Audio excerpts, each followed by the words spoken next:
হুজুররা কবরে যাবে, আপনি যাবেন না? উত্তর দেন। আপনার চেহারায় দাড়ি নাই কেন? নামাজ কি হুজুরদের উপর ফরজ? বলেন। আপনার বয়স কি 10 বছরের নিচে? তাহলে আপনি নামাজ পড়েন না কেন?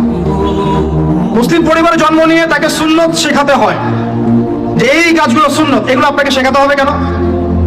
কেন শেখাতে হবে? কেন আপনি নিজের তাগাদা থেকে সুন্নত শিখবেন না? নবী সাল্লাল্লাহু আলাইহি ওয়াসাল্লাম কি হুজুরদের নবী না আপনার নবী?